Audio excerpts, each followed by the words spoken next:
Hola, buenas tardes, bienvenidos a una emisión más de su programa Conciencia Empresarial, donde ayudamos a empresarios, a emprendedores y a todo dueño de negocio a ser consciente todo aquello que esté en el inconsciente y que a veces nos impide alcanzar sus metas. Hoy tengo el honor de tener en este programa a Jorge Oropeza, especialista en precios de transferencia, economista del UNAM. ¿Qué más? Cuéntanos. Hola, Sandra, pues qué gusto, la verdad es que ya habíamos platicado desde hace tiempo que pues podríamos participar aquí con ustedes, pues para platicar sobre el tema en particular hoy, pues precios de transferencia. Y con mucho gusto ampliamos sus dudas. Pues bienvenido, porque desde el nombre, cuando platicamos precios de transferencia, pues para muchos es un tema ya conocido, pero para muchos de nosotros es como una caja negra, ¿no? Exacto, precios sí, todavía de transferencia. Tiene su misterio. Así es, y de repente no vemos en obligaciones fiscales hay que tener precios de transferencia y dices, yo lo tengo que hacer, no lo tengo que hacer, ¿cuándo lo tengo que hacer o por qué? Entonces por eso te tenemos hoy aquí para que nos expliques precios de transferencia, ¿a qué nos referimos? Pues muchas gracias, muchos saludos a todo tu público. Pues sí, yo empecé en esto desde el 2001, en la firma Deloitte, y en 2008 pues ya me fui con Creston, ahí estoy de socio en el área de precios de transferencia en la oficina Puebla. Okay. Así es que cualquier cosa pues ahí nos pueden contactar. Y bueno, pues los precios de transferencia nace como una necesidad en la víspera de la globalización que estamos viviendo hoy en día, y del nuevo orden mundial que se está viviendo, pues podemos decir que a partir del final de la Segunda Guerra Mundial, cuando el mundo pues queda devastado en muchos aspectos, en la parte humanitaria sobre todo, ¿no? Y pues no se diga en la parte económica. Entonces, en esa parte económica, pues empiezan a surgir muchos programas de reconstrucción del mundo. El Fondo Monetario Internacional nace, y dentro del Fondo Monetario pues, surge un plan, que es el Plan Marshall, que empezó a reconstruir pues toda la economía a nivel mundial. Y entre los beneficiados, pues fue Japón, porque a Japón, que había sido, pues ahora sí que de la parte enemiga, quedó pues destruida, ¿no? Entonces, pues a Japón se le empezó a inyectar, porque aunque eran enemigos de todo el mundo nuevo, mundo alineado, pero pues al mundo tampoco le convenía que países o mercados como Japón o como Alemania dejaran de existir, ¿no? Entonces, bueno, sí fuimos enemigos en una guerra, pero queremos ser amigos en la parte comercial y económica. Entonces, pues a partir de ahí empezaron el mundo a volverse económicamente, pues un ente, ¿no? Un ente global, un ente internacional, en el que empresas japonesas se empezaron a instalar en Estados Unidos, empresas estadounidenses en Europa y en América Latina, en fin, y en este fenómeno, más bien desarrollo del mundo global, llegamos a los 70s. Y en los 70s, cuando ya las empresas transnacionales se habían instalado, o armadoras, voy a centrarme un poco en el sector automotriz, o armadoras, o distribuidoras de coches, supongamos que Japón instala en los años 70 una distribuidora de coches Honda en Estados Unidos, solo para distribuir, los arman en Japón, y a partir de ahí pues empieza una transacción entre Honda Japón y Honda Estados Unidos.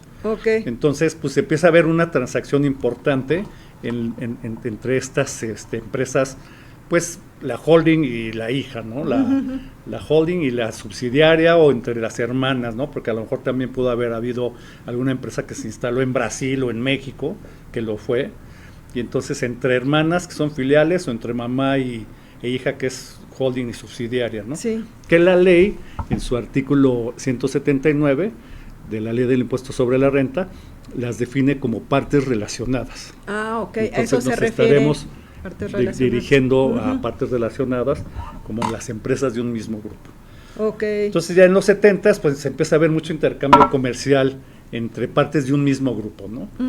Pero también estas empresas pues, empezaron a diseñar mecanismos mediante los cuales trasladaban utilidades de una entidad a otra, buscando un beneficio fiscal, porque también pues hay traslados de utilidades o de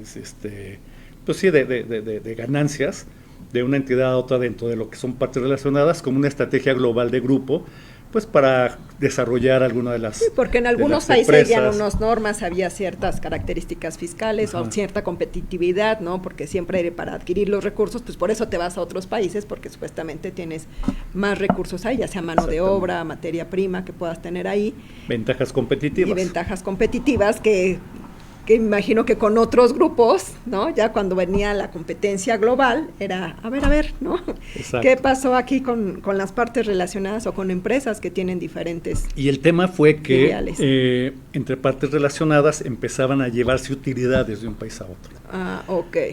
Digamos que Honda Japón le vende el Civic a Honda Estados Unidos, estábamos hablando de los 70s. Quien nos vea de esa época, que se acuerde. Que nos diga alguien de esa época si ya existía el Civic, Honda Civic, pero pues supongamos que Honda Japón le vende a Honda Estados Unidos el Civic, el coche ya terminado, en 100 pesos.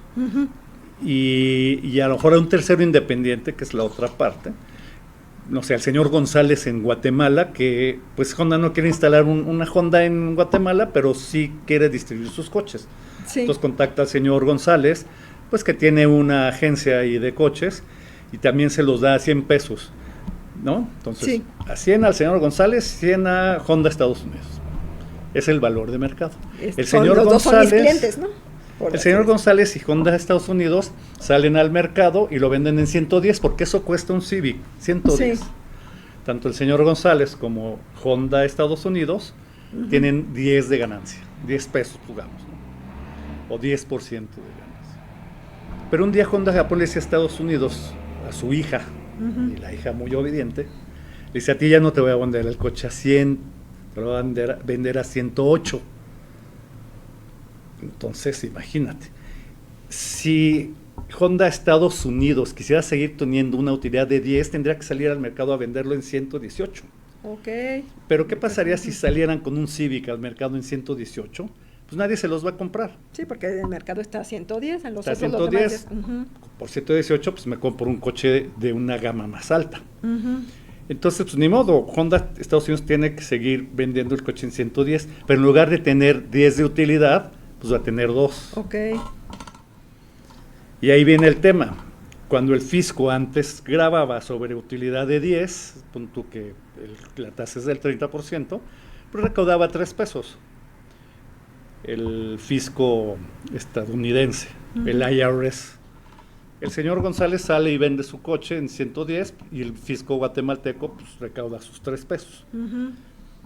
Y Japón igual, recauda sobre lo que vendió.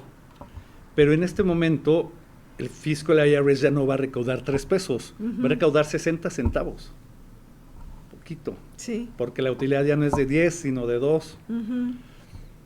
Entonces, mucho argumentaban en los años 70, en particular en la industria automotriz, pues que estamos penetrando mercados, que nos estamos instalando, que estamos buscando pues toda esta clientela en un nuevo mercado para nosotros.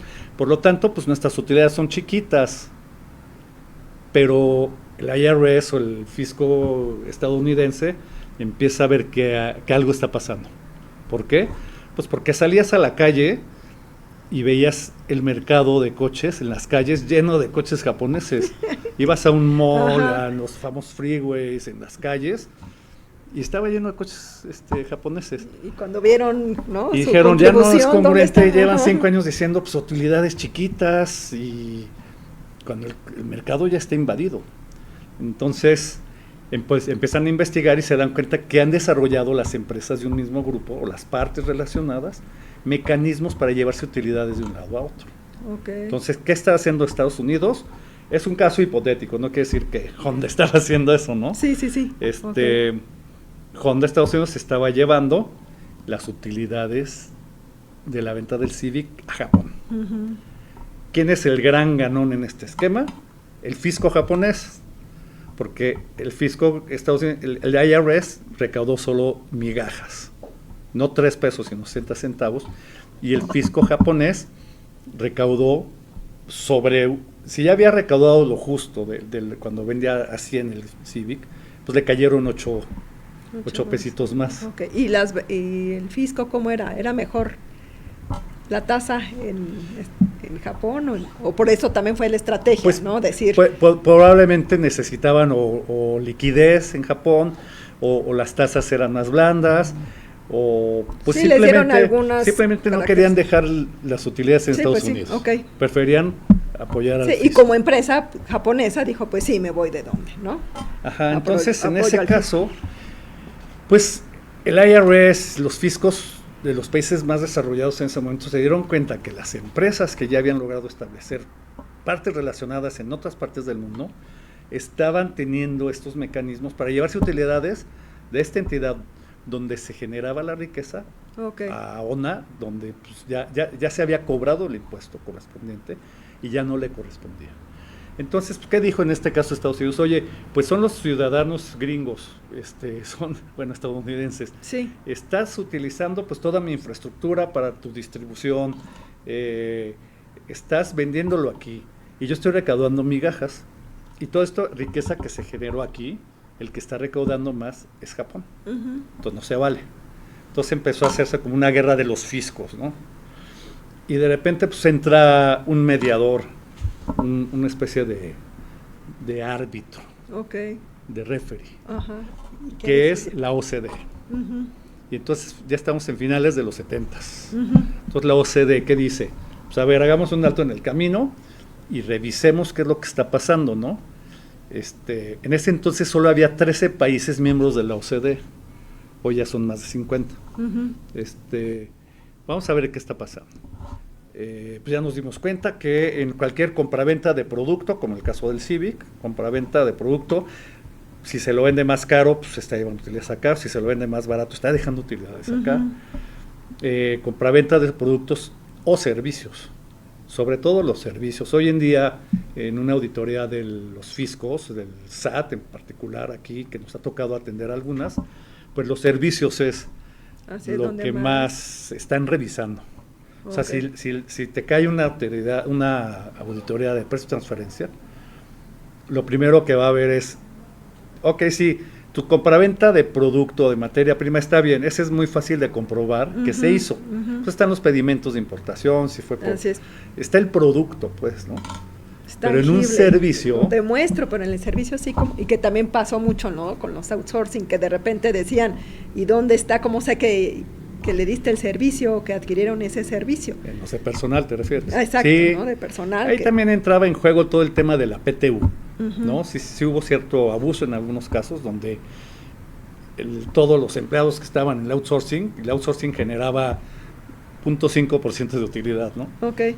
Entonces... No, y aparte de los servicios como consultoría o certificaciones, de repente dices, ¿no?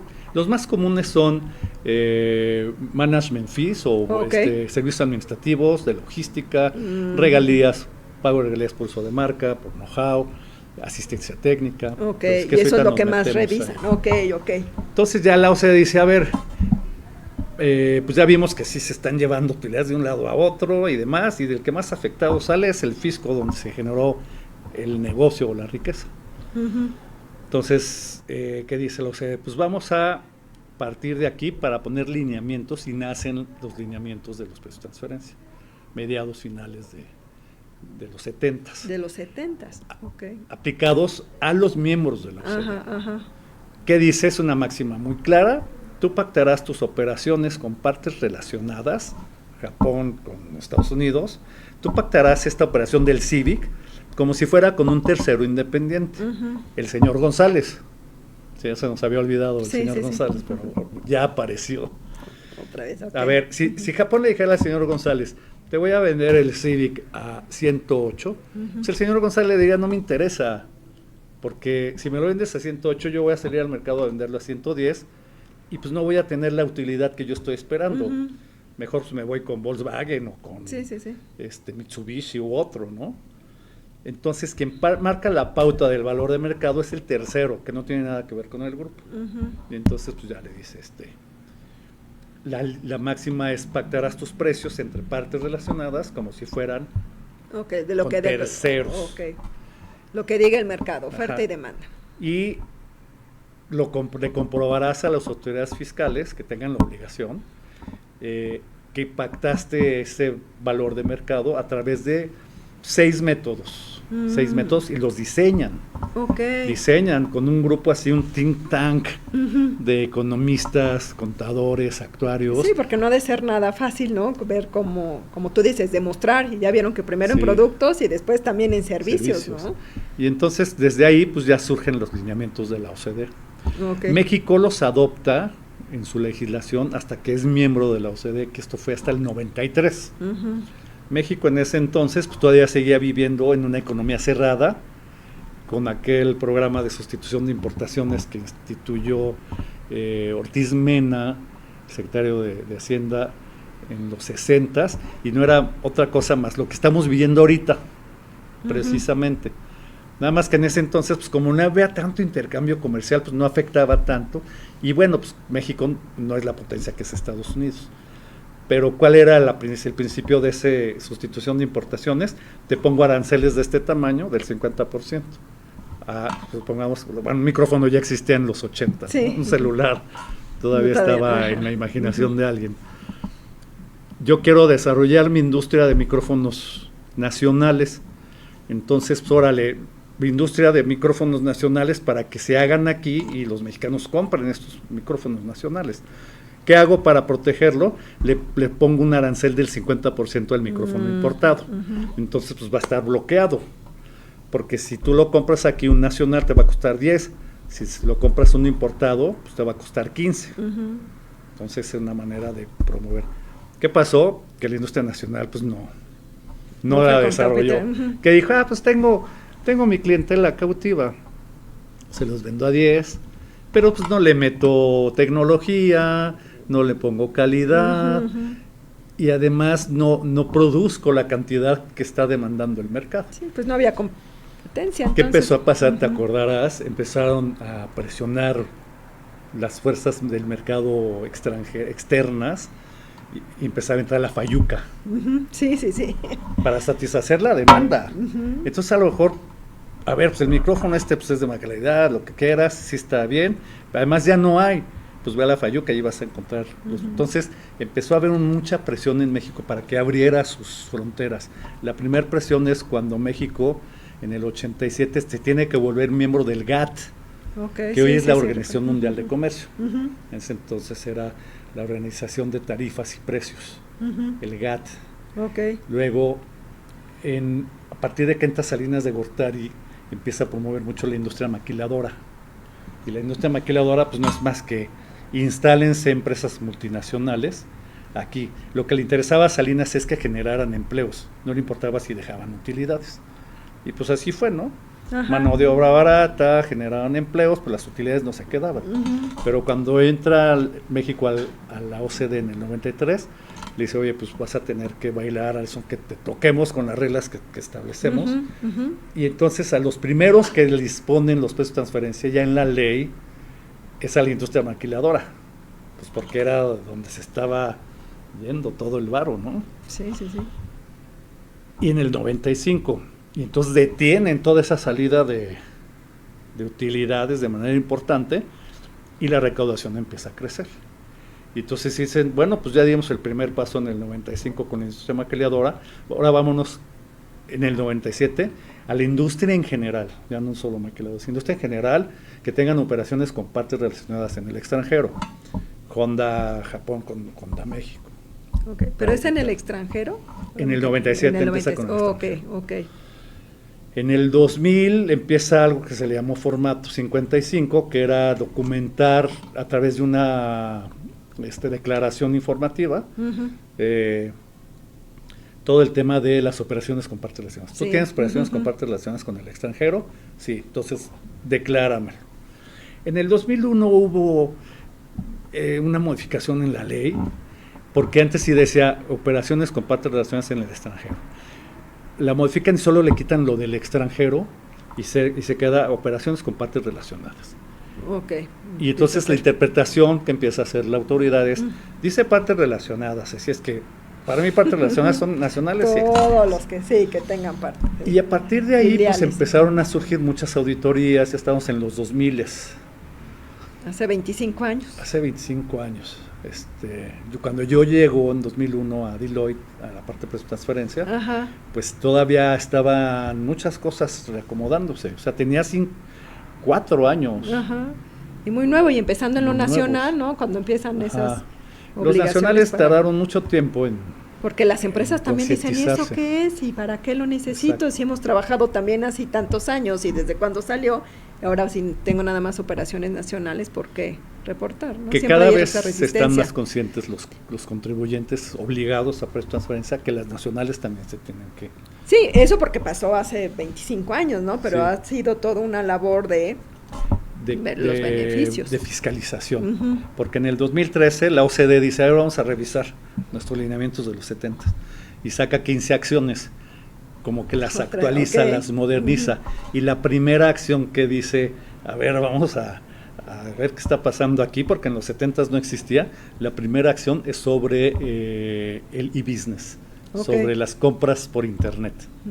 Pues sí. Porque es un rollo, o sea, a ver, si compramos este micrófono, no digamos en Amazon, o en esas páginas que ya están muy bien reguladas, Ujú. pero pues pon tú que lo compras en fine.com, ¿no? Ujú. La marca del micrófono. Compras tu micrófono, te costó $10, ya pues todo muy bien, te llegó, pagaste con eBay o con tu tarjeta de crédito, pero ¿dónde se fue ese dinero? Ujú. A Mauritania, Ujú. a las Islas Caimán. Sí, porque tú pagas y dices, yo ya lo compré, ya lo tengo acá, Entonces, pero no sabes cuál es el origen, ¿no? Sí, Y- a lo mejor y el micrófono se destino. construyó en México, la empresa que lo crearon, la marca se constituyó en Estados Unidos. Y quien comercializa es otra, ¿no? O sea, quien hace todo la generación de la producción, la riqueza y demás, pues es México, Estados Unidos, ¿no? Ujú. Pero quien se queda con la lana y quien cobra y quien recauda, pues es el fisco de Islas Caimán. Ok. Entonces, sí ha ido las autoridades modernizando y por ahí de los 15, 16, en los cuestionarios que tenías que llenar si te dictaminabas, porque pues ya el dictamen ya no dejó de ser obligatorio, sí venía ya la pregunta expresa. ¿Tienes operaciones con partes relacionadas nacionales? Sí. Ok, pues tienes que reportármelo. Pero donde ya las nacionales, ahora sí no hay escapatoria, es hasta el 2022. O sea, fíjate cuánto tiempo pasó. Ok. En el 2022, ese famoso formato 55 que nace en el año 2000, que obligaba, pues se volvió anexo 9. Ok. Obligaba a las empresas a documentar, a declarar sus operaciones. Ese formato anexo 9 hoy en día, a partir del ejercicio 2022, obliga a las empresas con operaciones nacionales a declararlo. Entonces, pues ya no hay vuelta de hoja. Ok. Entonces, bueno, pues fue como un recorrido corto, bueno, me llevé como 20 minutos. Pero que nos dice de dónde viene, de ¿no? dónde viene el No es origen, de repente, ¿no? que Siempre surgió, la ¿no? historia como que nos puede ilustrar, sobre todo ayudar en el entendimiento de lo que son este tipo de materias, ¿no? El por qué se toman ciertas decisiones, ¿no? Y ahorita lo que Exactamente. decías, ¿no? Desde arriba dicen, bueno, tenemos tanto producto, ¿no? Cuánto fue la producción, lo estamos viendo, vemos que tenemos ventas, pero no hay recaudación, pues ¿en dónde está yendo? A otros países, donde, como dices, ¿no? A lo mejor es la comercializadora, ni siquiera son los que producen, no son los que compran, pero sí los que comercializan, y es ahí donde realmente se va, ¿no? La contribución del impuesto, y de repente nos quejamos de los impuestos, pero no sabemos realmente quién nos está cobrando, dónde se están yendo, ¿no? Sí, a ver, es que el tema de los impuestos finalmente es un rollo que es complicado, ¿no? En el hecho de que si hay países como el nuestro en el que no está muy claro dónde se están aplicando, yo pague y pague impuestos directos, indirectos, ¿no? Porque todos pagamos impuestos, aquí nadie se salva. Hasta los dueños de las televisoras que se quieren hacer tendrán que pagar lo que corresponda, ¿no? por ahí dicen que en la vida solo hay dos cosas seguras, la muerte y pagar impuestos. Sí, que te los cobran, te los cobran, ¿no? Sí, pues si y vas, de que existen. O sea, si tú ahorita vas y compras un gansito en un Oxxo, pues ya pagaste tu impuesto al consumo, que es el 16%. Y muchas veces como desconocemos todo esto de los impuestos, pues nos da miedo y decimos, mejor ahí ni toco el tema y acabo pagando más por este desconocimiento de que puede haber estrategias, de que conocerlos y saber cómo manejarlos puede tener mayores beneficios, ¿no? Claro, ya entrando como en la materia del tema de los precios de transferencia, bueno, pues sí hay un universo de contribuyentes obligados a cumplir con la disposición de precios de transferencia. ¿Cuál es ese universo? Pues las empresas que tengan operaciones con partes relacionadas, nacionales o extranjeras. Okay. Ese es el universo. O sea, si yo tengo una empresa nacional, no, es que yo no tengo parte de relaciones en el extranjero. Ok, pero tu empresa aquí del grupo, pues tiene la comercializadora, la manufacturera, esta manufactura y le vende a la comercializadora, y además la dueña de los inmuebles es una inmobiliaria, y además pues tienes a lo mejor una tesorería donde es la que consigue los créditos y esta tesorería pues le presta. Entonces ahí tienes en un grupo nacional operaciones con partes relacionadas. Okay. Facturan entre ellas. Se facturan entre ellas, y eso que se facturan entre ellas, por ley, tienen que estar pactadas a valor de mercado. Así lo dice la ley. No es de ahora se lo voy a vender más, no, pues es mi, ¿no? Es mi filial, entonces se lo vendo más barato y ya, porque también vienen ahí, ¿no? Los precios competitivos. Ajá, y todo esto lo podrán ver en el artículo 76 de la fracción 9 a la 12, ajá, en el artículo 179, donde viene precisamente pues toda esa parte de que tendrás que pactar tus operaciones como si fueran terceros, la definición de partes relacionadas, y en el artículo 180 de la ley del impuesto sobre la renta, donde vienen los métodos, 6 métodos, son métodos financieros, estadísticos, contables, con sus embarradas de macroeconomía, porque pues, revisamos tasas de interés, tipos de cambio, inflaciones. Ok, por ser a valor de mercado tienes que saber realmente cuántos son, ¿no? Exactamente. A cuánto puedes salir. Y en el 82, en la fracción 19, viene una de las sanciones que para mí es la más complicada, la más difícil, porque si no presentas el estudio en una revisión, pues te pueden multar por no presentarlo, pueden ser multas que van de 100 a 150,000 pesos, pero donde está la verdadera sanción es, pon tú que tú eres Sandra S.A., Sandra Micrófonos S.A., y te dedicas a importar de tu parte relacionada en Estados Unidos pues, los micrófonos, ¿no? A lo mejor también compras a algunos a distribuidores mexicanos, pero el 80% de tus compras para reventa es a tu parte relacionada en Estados Unidos. Entonces, el 80% de tu costo de ventas, ¿sí?, es una compra derivada u originada de tu parte relacionada. El otro 20% pues, son terceros. Pero entonces si te dicen, oye, ya vi que compras a tu parte relacionada estos micrófonos, ¿sí? ¿Lo estás comprando a valor de mercado? Sí, claro. Compruébamelo a través de uno de los métodos de precios. Ah, ok. Hijo, no lo tengo, no lo hice. Entonces, todas tus compras, tus deducciones derivadas de esta compra, no te las voy a autorizar. Ah, ok. Entonces imagínate, si el 80% de tus compras fueron a partes relacionadas y no te las hacen deducibles, pues casi sí, pues ¿cuánto te va a salir ya, no? Tu ya ingreso es igual a tu utilidad. Supongamos que compraste 20 millones de pesos de micrófonos a tu parte relacionada y no te las hacen deducibles, pues si tú ya habías pagado tus impuestos, pues si le aplicas el 30%, supongamos que la tasa es el 30%, te va a decir, pues te va a hacer un ajuste, como no te voy a hacer deducibles estos 20 millones, entonces te voy a hacer un ajuste y te voy a aplicar la tasa del 30 sobre esos 20 para que me pagues. ¿Y cuánto es el 30%? Pues 6 millones. Sí, 6 millones. Entonces te va a decir, Sandrita, me debes 6 millones más de impuestos. Entonces las multas, los recargos. No, y así dices, entonces, ¿para qué tanto trabajo en calidad y en mejorar? Pesos que te va a cobrar.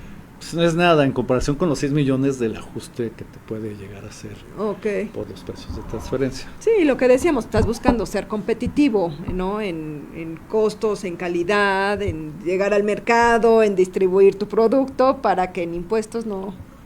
Ahí es donde no lo teníamos considerado y ya no me da mi margen de ganancia, ¿no? Si tengo todo bien estructurado, identificado y reportado, ahí sí podemos hacer, porque además de la obligación fiscal, y como dice el título, ¿para qué me sirven los precios de transferencia? ¿Qué información me da cuando yo hago un estudio de precios de transferencia que me pueda mejorar en mi toma de decisiones? Bueno, pues el principal beneficio pues es que cumples con una obligación y pues ya te evitas todo el tema ese engorroso de multas, recargos y no deducibilidades. Ahora, esa pregunta es muy buena y qué bueno que se llama así la plática de hoy, porque lo que decimos a nuestros clientes, lo que queremos es que no veas el estudio de precios de transferencia, que además puede ser un tabique así como de 1,5 kilos. O sea, no queremos que lo veas solo como como un libro que te va a evitar una sanción fiscal y que lo vas a guardar ahí en tu librero, le vas a echar la bendición esperando que nunca te lo pidan, sino lo que queremos es que nuestros clientes o el contribuyente que tiene un estudio que está obligado y recibe un estudio de transferencia, pues lo vea como una herramienta de ver, ¿no? De ver dónde está parado su empresa, de ver si está operando a valores de mercado, en un rango, porque nuestros resultados se expresan en rangos estadísticos, ¿no? Lo que llamamos rango intercuartil. A lo mejor tu utilidad es de 3% y las utilidades del mercado están llegando hasta 10%. ¿Qué están haciendo estos competidores o estas empresas que están en el mismo sector? Yo quiero alcanzar ese 10% de utilidad. ¿Qué tengo que hacer? ¿Cómo están siendo las rotaciones de inventarios? A lo mejor son mucho más rápidas, sus rendimientos sobre activos, a lo mejor están teniendo mucha más explotación sobre su maquinaria y equipo, a lo mejor es muy manual su operación, pues podrías automatizarlo un poco más. En fin, puedes tener, para empezar, que en tus utilidades perseguir porque se te da la información de las empresas contra las que te compararon. Entonces, a ver, micrófonos Sandra SADCB obtiene una utilidad global de su negocio de un 3%. Sin embargo, otras empresas muy parecidas a las de Sandra Micrófonos en Estados Unidos, en Europa o en Asia, pues están obteniendo utilidades del 10-12%. Sí.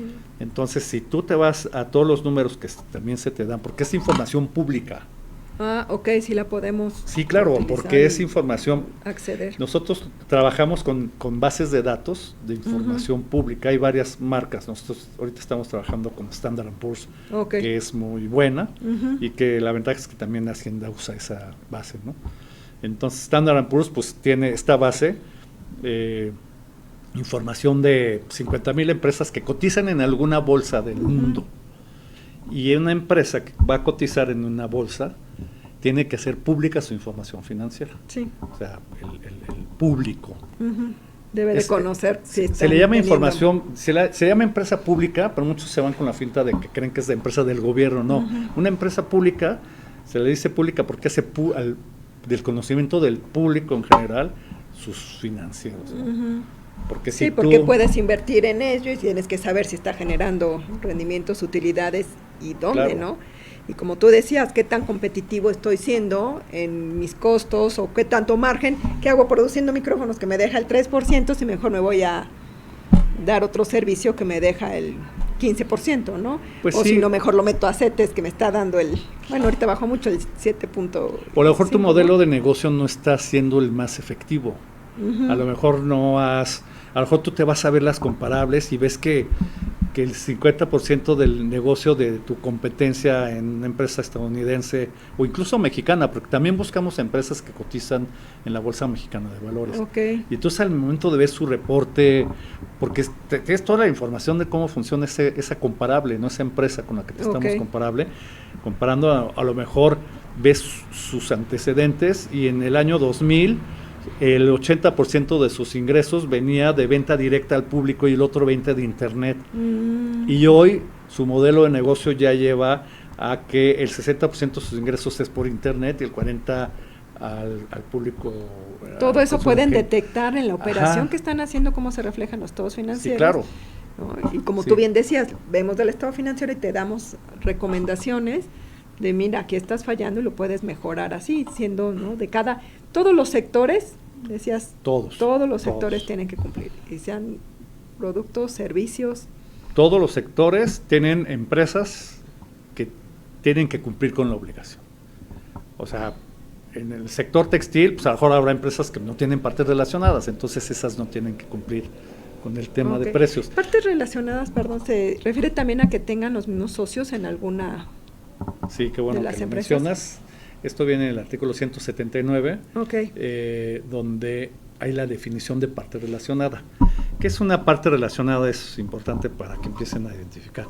La definición de parte relacionada nos lleva a 3 elementos principales. Sí.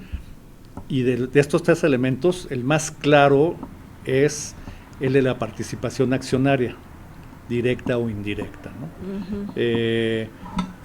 Yo tengo, estamos otra vez con Micrófono Sandra, SADCB, y Micrófono Sandra tiene su parte de manufactura, donde los construyen, y su parte de distribución, donde los importan y los revenden, ¿no? Y yo tengo la tienda yo soy el dueño de los inmuebles donde están tus empresas, pero de alguna manera también soy accionista yo de Micrófonos, aunque en México aunque tengas un 1% de la participación sí, por lo que ya decía. nos hace parte relacionada. Okay. Sí, porque si yo tengo mi amiga que me manda los micrófonos y acá también no los termino de armar, no pasa nada más es mi amiga. Pero si juntas ya tenemos una empresa de eventos y por eso empezamos a hacer los micrófonos, ahí sí, ¿no? Porque ya éramos socios. Y yo después me asocio contigo para los bienes inmuebles, y entonces, aunque mi amiga y tú no sean socios, pero sí somos socios relacionados. ¿Qué dice la autoridad? Okay. La autoridad presume que como tú y yo tenemos participación accionaria aquí y en la de acá, entonces podemos manipular los precios para obtener un beneficio económico que puede afectar a la cuestión de recaudación fiscal. Sí. Entonces tú y yo acá manipulamos, no, pues vendemos lo más barato, más caro que el mercado, mejor nos llevamos tu utilidad para allá o mejor para acá, porque yo traigo a lo mejor pérdidas, entonces pues para aprovechar estas pérdidas mejor véndemelos bien baratos para que yo tenga esta utilidad y paguemos menos impuestos. Una serie de situaciones que hacen que pues si las autoridades fiscales presuman que como somos partes relacionadas en la participación accionaria, tú y yo manipulemos los precios. Nos estamos poniendo de acuerdo para tener mayores ganancias. Sí. Luego, la segunda característica de la parte relacionada es control administrativo. Ojo, yo no soy accionista de Micrófonos, Sandra. Tú y yo tenemos operaciones porque yo te rento los inmuebles. Tú y yo no tenemos ninguna participación accionaria. Eres tu proveedor, ¿no? Pero yo soy el director general de tu empresa. O estoy en un puesto administrativo en el que pueda tener yo injerencia en la manipulación de precios. Entonces la autoridad también dice, bueno, pues aquí, aunque no hay una participación accionaria, pero sí hay un interés que pueda resultar, pues porque es el director de la empresa. Es el director comercial, es el que pacta los precios. Entonces te puedo pagar más por tu bienes inmueble, porque como eres el director, dices, pues no, te los vendo mucho, ¿no? 10% más que lo que está en el mercado. Y eso, aunque es importante aclarar, porque muchas veces se piensa que la definición de parte relacionada que viene en la ley del impuesto sobre la renta incluye familiares, porque ya en muchas legislaciones del mundo de precio de transferencia, por ejemplo en las más recientes, que son las de Centroamérica, aún sin ser miembros de la OCDE, hay países que ya adoptaron las reglas de precio de transferencia porque se han dado cuenta de que sus recaudaciones se incrementan. Por ejemplo, en algunas de estas legislaciones ya también incluye el parentesco. Okay. Tú y yo, yo no soy accionista de tu empresa, pero soy tu hermano, ¿no? O soy tu primo. No, es hasta creo que tercera línea. ¿Cuñados? Soy tu esposo. Tú y yo no tenemos relación accionaria, pero yo soy tu esposo y yo te rento. Entonces, la ley aduanera sí incluye la parte sanguínea en México, pero la parte relacionada no. Pero bueno, es el segundo. El primero porque es igual control, podemos manipular precios nada más para tener beneficios. El primero es participación accionaria, el segundo es control administrativo y el tercero es control económico. Ok, ¿ese a qué se refiere? Ese se da mucho, por ejemplo, con Volkswagen o con Walmart. Volkswagen va a empezar a construir la Touareg, la Touareg.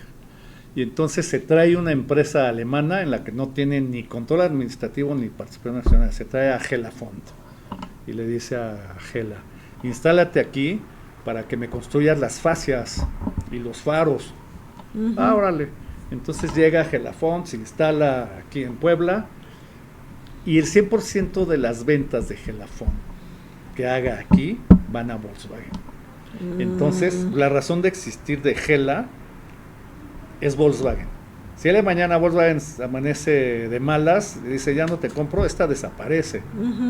Porque pues, entonces a quién le va a vender esas fases de Touareg, pues, no que le quede a un coche de Ford, ¿no? Entonces, Volkswagen tiene un control económico sobre Gela. Y la autoridad presume que con ese control económico, Volkswagen puede ponerle condiciones, obvio, de venta y de mercado y de precio. Pues vienes, ¿cuánto cuesta la fascia? No, pues en el mercado está en $100, a mí me la vendes en 80. No, ¿por qué no? Entonces no te la compro. Sí, entonces ahí, Walmart, pues tiene distribuidores exclusivos en los que les castiga un chorro las cuentas por pagar, las condiciones de mercado, todo. Eso también se revisa entonces. Se revisa, aunque la verdad es que en la práctica, quien puede definir de primera instancia qué es una parte relacionada o no es el auditor cuando entra a hacer sus auditorías. Yo la verdad es que difícilmente he visto, pero está en la ley. Es cuando nosotros en algún foro le preguntamos a la autoridad, oye, pero sí van a revisar las nacionales, cuando todavía no estaba muy claro. O no, está en la ley. Y si está en la ley, hay que cumplir. Entonces, pues podemos revisar todo, ¿no? Sí, y entonces, si algo nos llama la atención, más nos vamos por ahí. Por lo que ahorita decías, familiares, ¿cuántas empresas familiares hay? Y algunos que sí tienen, ¿no?, partes relacionadas y otros que no tienen nada que ver. O que de repente dices, pues ponemos el nombre, ¿no?, la empresa, o necesito que alguien, y de repente dices, no, pues si mi primo tiene, pues mejor le compro, ¿no? Exactamente. Y es ahí donde dices, pero no teníamos, o sea, coincidió que era mi primo, ¿no? Pero pues por ser primos ya. Pero entonces sí es importante que se revise, que los que nos están escuchando pues revisen si con quien están haciendo operaciones es una parte relacionada. Que por eso necesitamos especialistas, ¿no? Porque de repente uno está en la operación, estás preocupado por vender, por producir, por la calidad, por la logística, por entregarle al cliente y de repente, ¿no?, llegan con que es que son partes relacionadas. Entonces buscamos a los especialistas que nos digan, ¿no?, cómo identificar. Nosotros estamos ahí para servirles en Creston y pues para ayudarles a identificar. Lo primero sí es eso, ¿con quién estoy haciendo operaciones? Es parte del grupo, hay participación accionaria, hay participación, control administrativo o económico. ¿Por qué? Pues porque si detectamos que estamos operando con partes relacionadas, estamos obligados a cumplir con un estudio de precios de transferencia. Eso no hay vuelta de hoja. Porque si no cumplo con ese estudio de precios de transferencia, pues me puedo hacer acreedoras sanciones y sobre todo ajustes en mis resultados fiscales por las no deducibilidades o que me asignen mayores ingresos acumulables. Volviendo a los beneficios, pues verlo como una herramienta, el estudio, ver dónde estoy parado, puedo incrementar mi renta de inmueble, puedo bajarle a mi tasa de interés porque tengo un rango. Me están cobrando hasta 10% de tasa de interés, esto me está tocando un poco, puedo hablar con mi parte relacionada y decirle, oye, pues bájame las 7, porque el estudio de procesos de transferencia nos lo permite, hasta dónde puedo mover mis resultados, ¿no? Te permite tener una visión más clara del negocio, porque ya sabes también cómo está el mercado y qué es lo que te está exigiendo la autoridad. Sí, ¿no? y mis competidores o las empresas que están en mi sector, ¿cómo le están haciendo para generar utilidades del 10% si yo estoy generando el 3%? No, pues es que están vendiendo más por e-business o por internet, o están automatizando más sus procesos, o están diversificándolo más, no sé, pero sí puede haber muchos beneficios que al final el estudio de procesos de transferencia deja de ser solo el cumplimiento de una obligación fiscal para convertirse en una herramienta estratégica de mejora del negocio y de toma de decisiones. Claro. Que ese sí dices, es un beneficio, ¿no? Si voy a tener más clara la información financiera para tomar decisiones, cumplo con la obligación fiscal, pero además aprovecho, como dices, no nada más decir, ya, cumplí y lo voy a poner ahí. ¿De qué me está sirviendo toda la información? Tiene mucho más que no es sacarle jugo para tomar decisiones, para aprender, para saber cómo está el también mercado. Para organizar internamente tu operación, ¿no? Tu manera de llevar tus controles internos. Porque a lo mejor tienes varias operaciones de servicios y no tienes contratos. El estudio de precios de transferencia te va a hacer ver que si no tienes contratos, pues estás en un riesgo y hay que hacer los contratos. ¿Y cómo hay que hacer esos contratos? Decíamos al principio que las operaciones de servicios son las que más están revisando las autoridades fiscales, pues porque es por ahí por donde puede irse más fácil el dinero, ¿no? Porque es un intangible, como decíamos. Sí, si no hay contratos, si no hay cómo los... Si yo importo 100 de estos, pues están ahí los pedimentos, las facturas, todo, pero si además tengo una factura donde mi parte relacionada a Estados Unidos me cobró $500,000 por servicios administrativos. Sí. ¿Será? ¿Cómo? ¿Qué incluyen esos servicios administrativos? Entonces, ¿no? ¿Cuántas horas? ¿Cuánto? No hay forma de demostrarlo. ¿Quién estuvo aquí? ¿Cómo lo hicieron? 5 cosas importantes para fijarse en un servicio. Sí. La primera que hay que comprobar es que haya una razón de negocios. O sea, mi parte relacionada me está prestando este servicio porque lo necesito. Porque si no me lo prestara, pues mi operación a lo mejor no estaría siendo eficiente. Porque pues necesito, obviamente, que alguien me lleve mi contabilidad, o mi logística, o mi asistencia técnica, entonces lo necesito.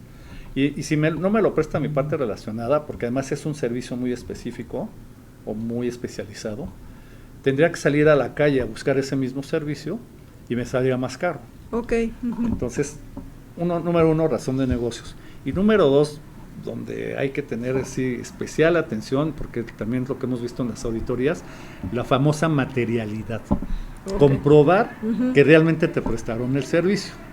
Porque sí, entiendo que la razón de negocios, que necesitas el servicio, pero a ver, te lo prestaron, compruébamelo, ¿no? La evidencia de... La evidencia con bitácoras, con reportes que generaron, con los boletos de avión de los técnicos alemanes que vinieron, lo que se haya generado, de alguna manera, las carpetas que se hicieron, todo eso, todos los entregables. La evidencia, eso hay que hacerlo, que hoy en día le llaman materialidad. Es muy importante. Porque de repente se te olvida, ¿no?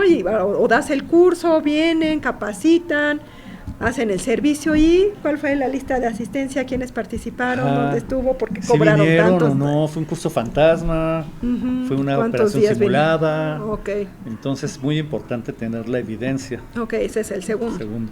El tercero, que no se esté duplicando, como para que yo le estoy pagando una factura a mi parte relacionada por asistencia técnica, pero a su vez me lo está prestando un tercero. Entonces sí tengo la evidencia, pero sí, la evidencia de que te lo prestó un tercero y no tu parte relacionada. Entonces evitar la duplicidad del servicio. Como mantenimiento también a maquinaria, se me ocurre, ¿no? O sea, 2 veces te hicieron el mismo mantenimiento en menos de un mes. Mantenimiento, incluso en una venta de activos. De repente uno ve que su parte relacionada en España le mandó unas máquinas viejas, pues ya no las necesitaba. México tampoco las necesita, pero te las facturo como si fueran nuevecitas y así cohetes de la NASA, ¿no? Casi. Ok. Entonces también eso hay que tener cuidado Ok. cuando se compran activos fijos que no se requieren, que no se necesitan, hay que justificarlos. Sí, ¿dónde están? Ahí en la bodega, ¿no? Entonces la tercera, la no duplicidad. 4, muy importante, que estén formalizadas con un contrato. Un contrato que sea congruente, ¿no? Si el contrato dice asistencia técnica, pues que sea asistencia técnica y no un servicio administrativo o uno de logística. Ok. Y bien claro cómo se te cobró. Si por hora hombre, si se le agrega un margen de utilidad o al costo. La OCDE tiene un capítulo donde permite que los servicios sean al costo, siempre y cuando no sea la actividad primordial de quien te lo está prestando. Ok. Entonces también puede ser al costo. Y el quinto punto, que esté a valor de mercado. Eso ya nos toca a nosotros como consultores comprobarlo a través del estudio. Que decías ya con todas con las que metodologías que tienen. estuvieron a valor de mercado. Y con la información que tienen, las bases de datos y la experiencia que también van teniendo, ¿no? En cada sector, pues ya saben más o menos en cómo se están moviendo los precios y el mercado. Exactamente. Pues padrísimo. Pues no sé cómo vamos, porque no, casi pues son las 6. ya se nos pasó el tiempo, pero estaba muy interesante. Muchísimas gracias. ¿Quieres cerrar con alguna recomendación para nuestros Pues sí, seguidores? que esta obligación de precio de transferencia cada vez va teniendo más impacto.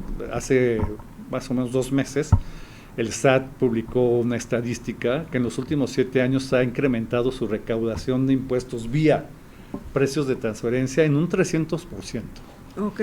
Eso quiere decir que también las auditorías se han incrementado de manera importante y uno tiene la idea de que pues solo se van a revisar a los grandotes, ¿no? A los grandes contribuyentes, a Colgate y a todos estos, Procter & Gamble, pero pues no. Uno de los puntos que puede ser como una alerta roja es empresas que tienen operaciones con partes relacionadas, no importa el tamaño, ¿eh? Sí. Una empresa que tiene operaciones, entre más operaciones tenga, pues más alerta, operaciones con partes relacionadas y que tenga pérdidas recurrentes. Una empresa que tiene muchas operaciones con partes relacionadas, ya sean nacionales o extranjeras, y que lleva 5 años reportando pérdidas. Ese es un primer Dicen algo no está bien ahí, que están pues porque sí. la autoridad vuelve a presumir que se están llevando las utilidades a otro lado y que por eso está perdiendo. Aquí la reporto como en pérdida y no realmente todas las utilidades, como bien dices, las estoy reflejando en otro para no pagar impuestos acá. Exactamente. Entonces, pues cuidar esas cosas y ya saben, pues estamos para servirles en cualquier situación que tengan, cualquier pelotear algún tema. Sí, y porque de repente hay muchas dudas, ¿no? Sí, aprovechamos para platicarles que creamos la Comisión de Precios de Transferencia del Colegio de Contadores del Estado de Puebla. Ah, muy bien. Esto empezó hace año y medio. Tuve la oportunidad de que me asignaron como coordinador de la comisión. Ok, muchas felicidades. Entonces también desde el Colegio de Contadores estamos generando contenido. Sigan la página del Colegio de Contadores del Estado de Puebla. Cada mes generamos un contenido en la materia de precios de transferencia. Y ahí pues hay para colegas, que nos empapemos del tema y veamos. Conocidos, ahí está tu amiga Martita. Que por cierto nos está viendo. Saludos a Marta, nuestra colega del colegio. A Emilio Camero, que también es muy participativo. Obvio a Dani, a Lalo. Les mandamos un saludo. Muchos saludos. Ahorita sí, somos Dani, una comisión que va creciendo, somos cerca de 8 miembros, pero la intención pues, es hacerla más grande y participar con otros colegios. Tenemos algunas participaciones con el colegio, obviamente de la Ciudad de México, el colegio de Bajío. Sí, porque no es un tema fácil, es un tema que también, ¿no? Que ustedes sirven como intermediarios o como para pasarnos la información a nosotros los contribuyentes, porque no es que nos dé miedo, de repente dices, tú eres mi primo, mi hermano, ¿no? Claro. Y al ratito van a decir partes relacionadas, o mejor no, ¿cómo le hacemos si yo tengo esta empresa y también soy socio en la otra y sí le quiero comprar y trabajamos con calidad, pero ¿qué va a decir la autoridad? Puedes hacer todas las, ¿no? Todos los intercambios de servicios siempre y cuando se reporten. Sí, entonces si pues también bien, pueden acercarse a la Comisión de Precios del colegio, ahí vamos a estar, con mucho gusto los ayudamos, y por supuesto pues desde nuestras oficinas en Creston, aquí frente a Solesta. Perfecto, sí, en Osa Mayor, también ahí estamos para servirles. Que es un área, ¿no? Precios de transferencia, y tienen todo un equipo que también, ¿no? Somos un equipo en diferentes. Bueno, hay un área de precios de transferencia que ahí también hacemos evaluaciones de de empresas, evaluaciones de marcas y diagnósticos financieros. Pero sí, Perfecto. Creston pues tiene sus áreas como las diferentes especialidades, ¿no? Sí, de auditoría, de fiscal, de no podía faltar precios de transferencia, de comercio exterior, de tecnología de la información, de legal, todas esas todo el áreas sustento y apoyo para poder contables. apoyar a todas las empresas, ¿no? Tanto nacionales como que tengamos partes relacionadas en otras partes del mundo. Así es, pues muchas gracias. Muchísimas gracias, Sandrita. muchísimas gracias a todos los que nos acompañaron, también a Gaby, a José Luis Muñoz Martínez, saludos fuertes. Saludos al buen José Luis. Y a todos los que nos siguen y que nos van a seguir viendo, pues estamos pendientes de sus comentarios. Muchísimas gracias al equipo de producción y nos vemos en 15 días. Muchísimas gracias por seguirnos. Excelente tarde de martes. Gracias.